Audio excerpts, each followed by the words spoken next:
Friends, welcome to mummies kitchen. ఈ రోజు నేను మీకు వడా పావ్ ఎలా తయారు చేసుకోవాలో చూపించబోతున్నానండి. ఈ వడా పావ్ అందరూ తయారు చేసుకుంటూ ఉంటారు, కాకపోతే ఒక్కొక్కరు ఒక్కొక్క స్టైల్లో చేసుకుంటారు.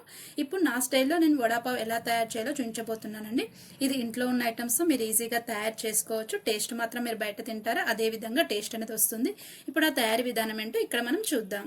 ముందుగా వచ్చేసి ఉడికించిన ఆలుని ఇలా ఒక గిన్నెలోకి తీసుకోవాలి. ఇప్పుడు వీటిని స్మాష్ చేసుకోవాలండి. ఇలా స్మాషర్ సాయంతో మొత్తం ఇలా స్మాష్ చేసుకోవాలి. ఇప్పుడు వీటిలో ఒక్కొక్క ఐటమ్ అనేది యాడ్ చేసుకోవాలి. ముందుగా వచ్చేసి నేను ఇక్కడ కారం అనేది యాడ్ చేస్తున్నానండి.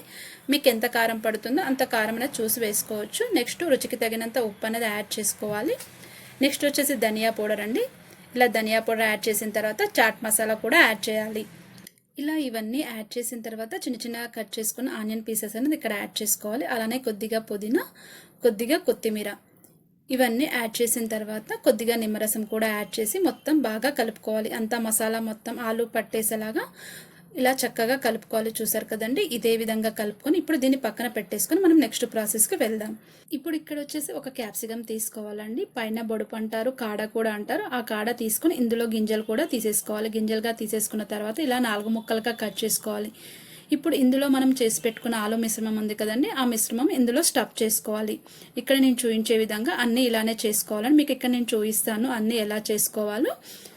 చూసారు కదండి, ఇదే విధంగా చేసుకున్న తర్వాత మనం నెక్స్ట్ ప్రాసెస్కి వెళ్దాం. ఇక్కడ వచ్చేసి ఒక గిన్నె తీసుకోవాలండి. మనం పిండి తడుపుకునే విధంగా ఒక గిన్నె తీసుకొని ఇందులో మనకు ఎంత శనగపిండి కావాలో అంత శనగపిండి తీసుకొని కొద్దిగా ఉప్పు అనేది వేసుకోవాలి.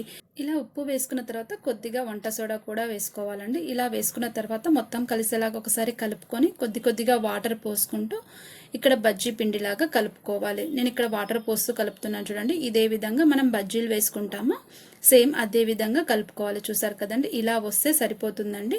ఇప్పుడు మనం నెక్స్ట్ ప్రాసెస్కి వెళ్దాం. ఇక్కడ వచ్చేసి క్యాప్సికమ్ బజ్జీ వేసుకోవడానికి ఆయిల్ రెడీ చేసి పెట్టుకున్నానండి. ఆయిల్ కూడా హీట్ ఎక్కింది. ఇప్పుడు మనం ఏదైతే స్టఫ్ చేసుకున్న క్యాప్సికమ్ ఉంది కదండి, అది ఇలా పిండిలో ముంచి ఇలా మెల్లగా నూనెలో వేయాలండి. అన్నీ ఇలానే వేసుకోవాలి. మీడియం ఫ్లేమ్లో పెట్టి ఇవి డీప్ ఫ్రై అనేది చేసుకోవాలండి. ఎక్కువ మాడనివ్వకూడదు. చూసారు కదండి, ఇలా కదుపుతూ డీప్ ఫ్రై అనేది చేసుకోవాలి. మనం ఇందులో వేసుకున్న క్యాప్సికమ్ బాగా గోలాలంటే మనం మీడియం ఫ్లేమ్లో ఈ ప్రాసెస్ మొత్తం చేసుకోవాలండి. చూసారు కదండి, ఇదే విధంగా మనం చేసుకుంటే సరిపోతుంది. మనకి ఇక్కడ రెడీ అయిపోయాయి కాబట్టి ఇవన్నిటిని ఒక ప్లేట్లోకి తీసుకోవాలి. ఇక్కడ నేను చూపించిన విధంగా అన్నీ చేసుకోవాలండి. నాకు ఇక్కడ అన్నీ రెడీ అయిపోయాయి. ఇప్పుడు మనం వడా పావ్ ఎలా తయారు చేసుకోవాలో చూద్దాం. ముందుగా వచ్చేసి ఇలా ఒక గిన్నెలోకి చాట్ మసాలా, ధనియా పౌడర్, ఉప్పు, కారం ఇలా అన్నీ వేసుకొని మొత్తం కలిసేలాగా ఇలా చక్కగా కలుపుకొని పక్కన పెట్టేసుకొని ఇప్పుడు పావ్ బాజీ బన్ అనేది తీసుకోవాలి. ఇందులో ఒక పీస్ మాత్రమే తీసుకొని మొత్తం కట్ చేయకుండా ఇక్కడ నేను చూపించిన విధంగా సగం వరకే కట్ చేసుకోవాలి. ఇలా కట్ చేసుకున్న దానిపైన కొద్దిగా గ్రీన్ చట్నీ అనేది ఇలా స్ప్రెడ్ చేసుకోవాలని ఇక్కడ నేను చూపిస్తున్నాను చూడండి.